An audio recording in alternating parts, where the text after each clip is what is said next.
और चोटी क्यों रखते हैं? भाई और क्या एक मुसलमान व्यक्ति तिलक और चोटी रख सकता है? चोटी इसलिए रखते हैं, ये एंटीना है, डाउनलोड हो जाती हैं चीज़ें भगवत कृपा से। तिलक इसलिए लगाते हैं कि भगवान श्रीमन नारायण के चरण हैं, तो चाहे हिंदू हो या मुसलमान, जो भगवान के चिंतन को, जो भगवान के चरणों को डाउनलोड करना चाहे, हृदय में बसाना चाहे, चाहे वो हिंदू हो या मुसलमान, तिलक लगा सकता है, चोटी रख सकता है। अगर आपकी अनुमति हो तो हम कुछ कहना चाहें इस संबंध में। बताइए।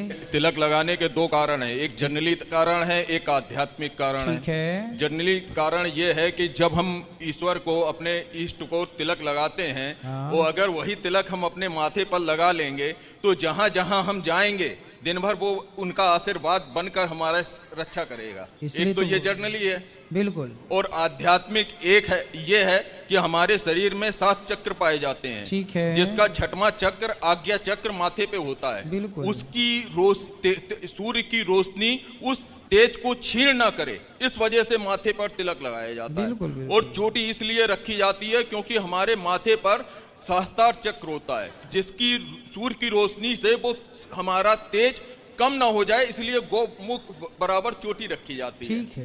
गलत तो नहीं बोला गुरुजी? क्षमा चाहते हैं यार, गलत बोला।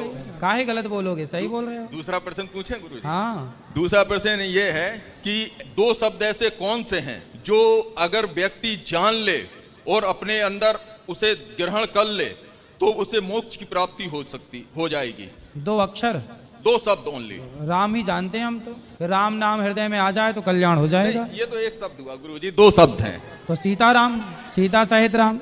अगर आप अनुमति दें तो इसका भी हम कुछ। अरे आप सब बताओ, अगर पूरी आज्ञा। क्षमा कर देना और गलती हो जाए। नहीं, आप अपने बिल्कुल बताओ, जो आपको पता है वो आप बताओ। ज्ञान हमारे देश में अथाह है, ज्ञान का कोई अंत नहीं है। जरूरी नहीं है कि जो ज्ञान आपके पास है वो सबके पास हो। केवल पूरे संसार में 2 ही शब्द हैं। हाँ। एक है झूठ और एक है सत्य। झूठ क्या है? जिसे हम मिथ्या भी कहते हैं। जो नश्वर है, जो एक दिन समाप्त हो जाएगा, हाँ। वो सब झूठ है। यहाँ तक कि संसार में जितनी भी वस्तुएं हैं, हाँ। सब झूठ है। और यहाँ तक कि बीवी, बच्चे, भाई बहन सब झूठ है। सत्य क्या है? सिर्फ ईश्वर। ठीक है। जब तक इस झूठ के माया जाल में हम फंसे रहेंगे ना, उतने ही सत्य से दूर रहेंगे। और जैसे जैसे इस झूठ के माया जाल से हम बाहर आते जाएंगे ना, उतने ही सत्य के करीब आते जाएंगे। इसलिए तो बोल रहे हैं, सत्य जब भगवान है तो सीताराम को बिठा लो हृदय में, ये कल्याण हो जाएगा। वही तो बात थी। और जब पूरी तरह से, यानी कि आखिरी झूठ हमारा होता है हमारा अहंकार, मैं, जब वो झूठ हमारे अंदर से चला जाता है, हमारे शरीर का झूठ, उसी समय हमें मोक्ष की प्राप्ति हो जाती है। गलत तो नहीं बोला गुरुजी? सब सही है।